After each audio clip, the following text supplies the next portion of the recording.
is the submission. And one step further, of course, if I am a Dawoodi Bora, I have to accept that the Dai is the head of the community. I can't say there has to be a collegium of elders in place of the Dai. No, the Dai is the head. And as I gave my lords the example of the Sikh community yesterday, some amount of religious disciplining may be necessary to keep the followers of a religion together. But even if the trigger is religious, so therefore, I'm giving your lordships two examples where the Dai may exercise his power. One is starting a magazine without his permission. The second could be not obeying some religious diktat of his. Even the punishment for not obeying a religious diktat, because the first one, according to me, should not present difficulty, because it is purely secular, outside the scope of protection. Even when the trigger is religious, if the consequence is disproportionate in the secular sphere, not one day's cleaning of utensils in the Gurdwara, as may happen in the Sikh faith, or minding shoes for that day.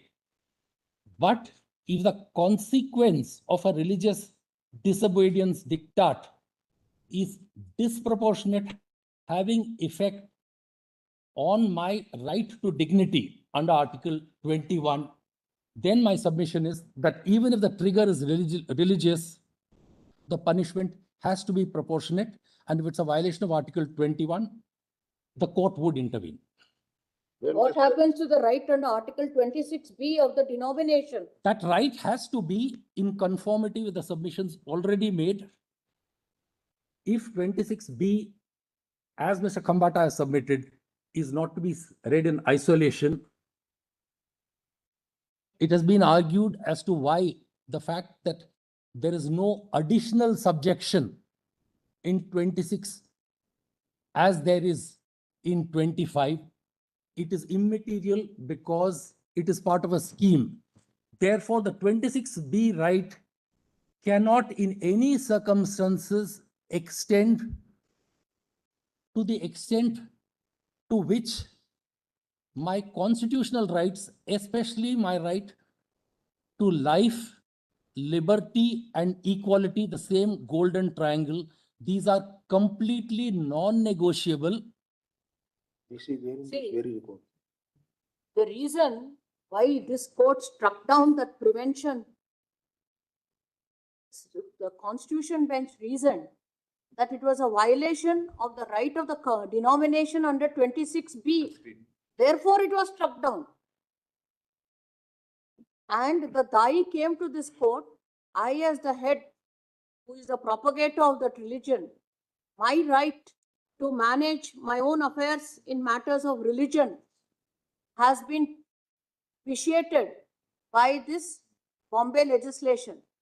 Therefore, he challenged it, recognizing his right not only under 25(1) second part, but also 26B. It was held that the Bombay legislation had made an inroad into these two rights, and therefore this court struck it down. Correct. Now, let's just Now, another group of individuals are saying, no, that striking down is bad. Correct. 2 days back, only 2 days back, I remember my Lady Justice Nagaratna telling one of the counsel here, why don't you read the dissenting judgment in some case minutes? Because there is much light from dissenting judgments. I am going to show in the course of my submissions that in the 76-year history of this court, 5 great dissents have become the law of the land subsequently.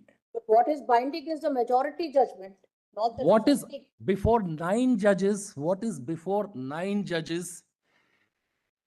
is both the majority judgment and also the great dissent which is being commended for acceptance. And my submission is going to be that when I read Justice Sinha's judgment and read his reasoning, then your lordships will appreciate what that majority has completely missed. And therefore, there are some high constitutional moments in a court where a court corrects its error. It has happened 5 or 6 times. This I am going to submit. Should tell us why this majority judgment was wrong, I'm going to say that. holding that Article 26B right in that case had to be upheld, and therefore the Bombay legislature could not make an inroad into that right. That is the reasoning. When I try to persuade my lords that the dissenting judgment is right, obviously I have to simultaneously persuade my lords that the majority judgment was wrong. That is part of my submission. Now, minutes. Mr. Ramchandran, Yes. you have formulated that even if the triggering point is religion, but then you come to the proportionality. Is that not a tentatively, is that not an extreme view which probably cannot be reconciled with Article 26 for the reason that the moment it is an offshoot, even a slight color or tinge of religion in it, then who decides the proportionality?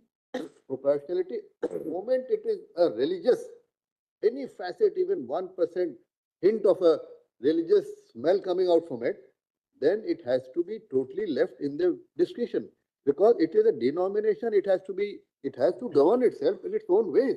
We cannot import as a court, then it will become redundant. So very correct that it can be segregated. To what extent the limitation of the effect of excommunication, you may have a point, but then you say, when you say that no, even if it has a religious figure, still probably that tentatively you'll have to satisfy us. I extreme- appreciate the anxiety behind the question. That extreme. I appreciate the anxiety. The question is whether the act of excommunication, is it a secular act or is it a religious act? Irrespective of the nature of the act, my answer is this. Please answer first Yes. this. Is it a secular act It can be a religious, associated with a religious practice, or it is a religious act? answer is Oh, clear. no. Let us reframe it. Yes, sir. You can also attempt to argue that whether the basis of excommunication is secular or religious. Yes. The moment the excommunication is based on a secular aspect, then probably you have a challenge.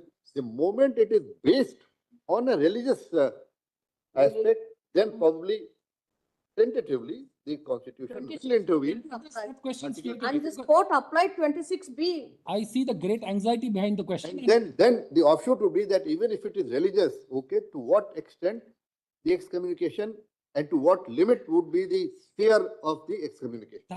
That's my submission. That is my submission. I am not saying, my lords, that this court will apply proportionality in the way in which your lordship may, in a service matter, say this should not have been dismissal, it should have been a reduction in rank or stoppage of increment. No, it is only in cases where a court is satisfied that a person's right to life is being taken away. That way, my lords, 1 day's punishment in a Gurdwara is also an indignity in one sense from that person's point of view. I am talking of the total impact on a person's life, not 1 day's punishment. So I'll use an analogy. What is being said that under the garb of power under 26, the religion cannot be turned into a hollow. Under the garb of excommunication, the individual cannot be made a hollow, like he remains. Right. Grateful, To lords. that extent, the individual has to be individual in the sense a living human being is required to be. Lordship. I'm grateful, lords. Now, my lords,